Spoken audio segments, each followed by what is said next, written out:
So welcome back. So again, we were talking about these two functions, and linear growth, which is the model right here, refers to the original value from the range increases by the same amount over equal increments found in the domain.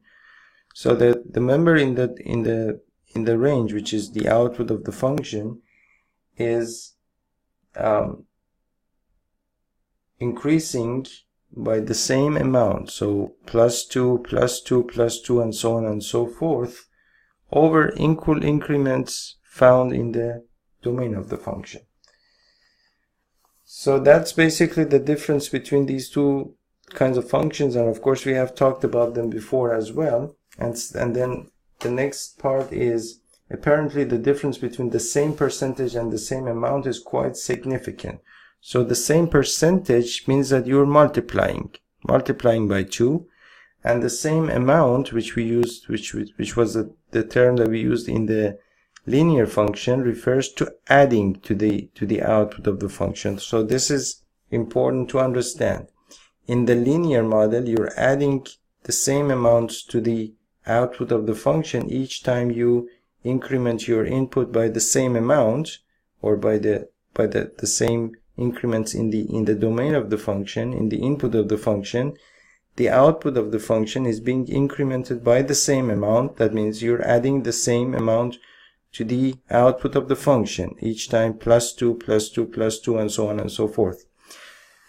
But the same percentage in the exponential model refers to basically the same amount being multiplied by the output of the function each time. For example, in this case, the input of the function is being incremented by 1.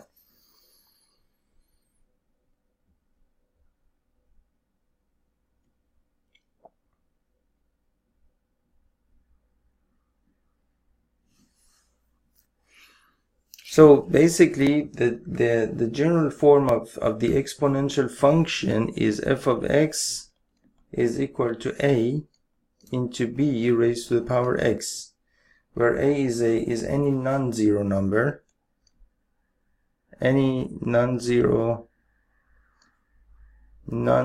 number, because you cannot, if you multiply 0 into the function, you will get basically a 0 output, so that's basically good for nothing.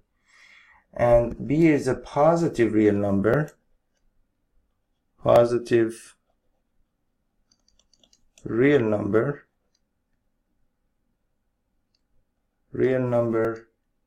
not equal to 1.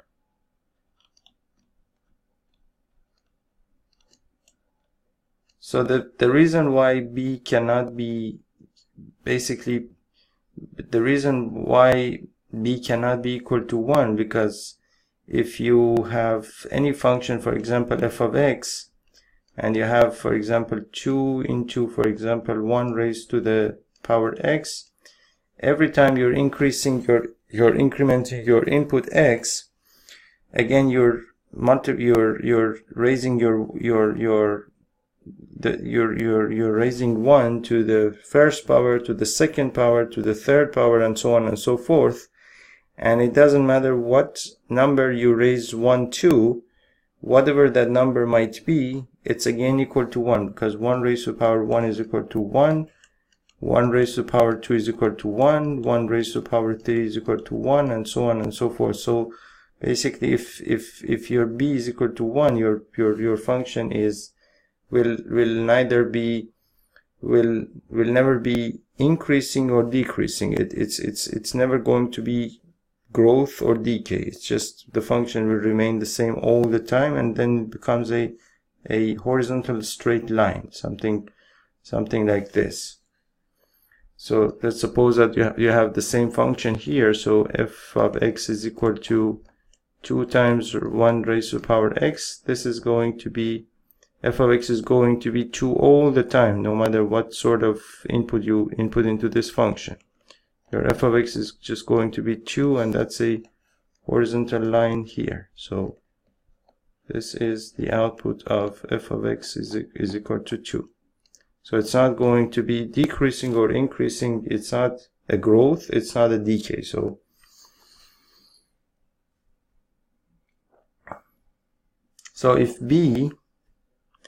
if your b is greater than 1, now we saw in those in the previous videos that if your b is greater than 1, for example, if your f of x is equal to 2 into, for example, 1.5 raised to the power x, then every time you're incrementing x, you're multiplying the output of the function by 1.5. So you're adding 50% to the output of the function.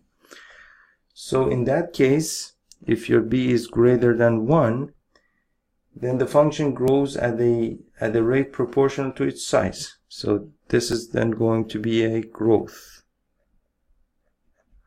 And if your b is between 0 and 1, this is going to be a decay, because let's suppose for example, you have f of x is equal to 2 into 0.5 raised to the power x. Every time you increment x, you are basically multiplying the output of the function by half, by half, by half, and it's just decaying or decreasing by half, by half, and the function and the output of the function is basically declining and declining and declining. So that's basically going to be a decay.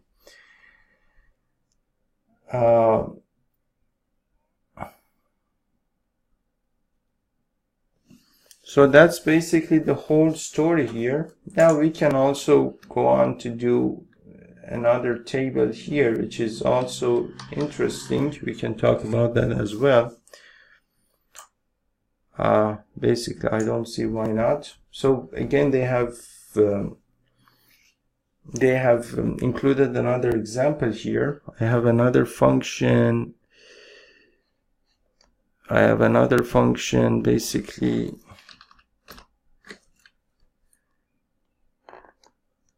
I have another function x and f of x, which is equal to 2 raised to power x, and they have basically 0 here, -1, -2, -3, 1, 2, and 3 here. And so when your input is equal to 0, 2 raised to power 0 is equal to 1. When your input is equal to -1, 2 raised to the power -1 is equal to 1 over 2 raised to power 1, which is equal to 1 over 2. 2 raised to power -2 is equal to 1 over 2 raised to power 2, which is equal to 1 over 4. Here, 2 raised to power -3 is equal to 1 over 2 cubed, which is equal to 1/8. And here, 2 raised to power 1 is equal to 2. 2 raised to power 2 is equal to 4. And 2 cubed is equal to 8. Now, if you want to graph this function,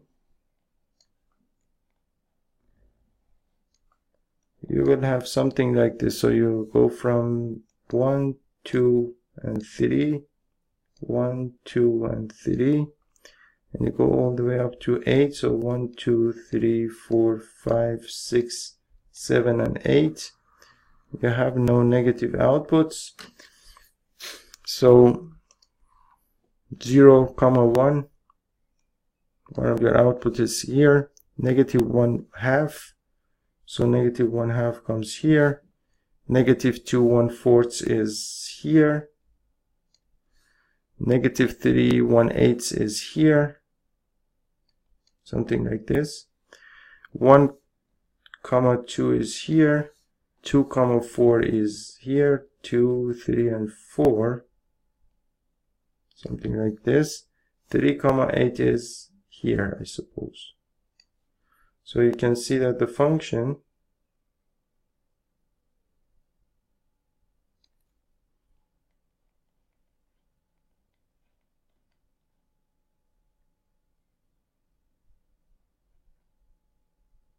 looks something like this.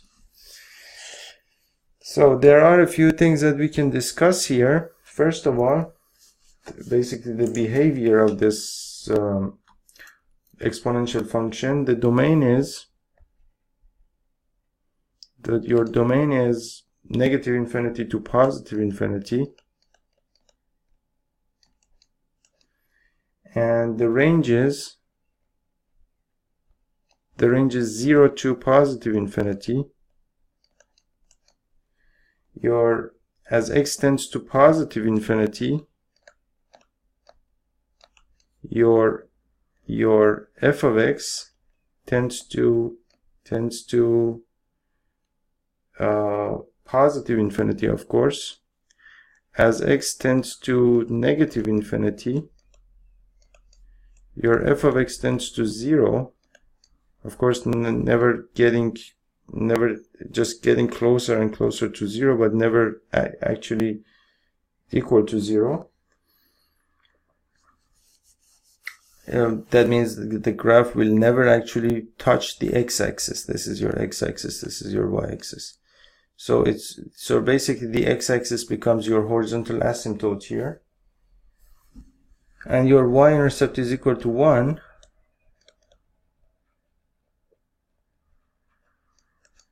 Your y-intercept is equal to 1. That means when your input is equal to 0, the output of the function is 1.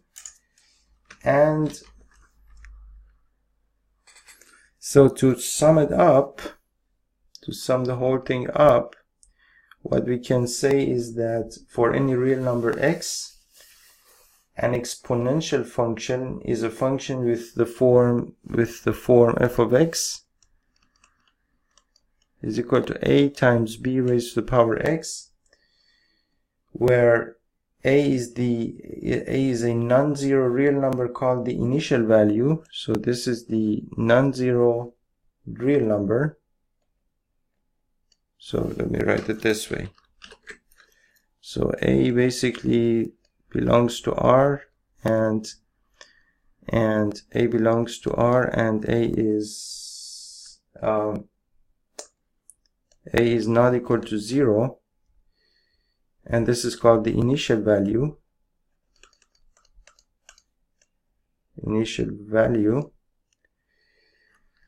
So b is any positive real number such that b is not equal to 1. So b here, any positive real number, so belongs to R, and b is greater than 0, and b is not equal to 1. And we basically discussed why b cannot be equal to 1. The domain of f is all real numbers. We discussed it here. The range of f is all positive real numbers, if of course a is greater than 0. If a is greater than 0, then the range of f is all positive real numbers. The range of f is all negative real numbers if a is less than 0, because you're multiplying a negative value by the whole function, then the whole range goes to negative values. And the y-intercept is 0, a. This is important. So the y-intercept here, is 0, a. So always this a is your initial value of the function. And the horizontal asymptote is y is equal to 0. So y is equal to 0 is your horizontal asymptote.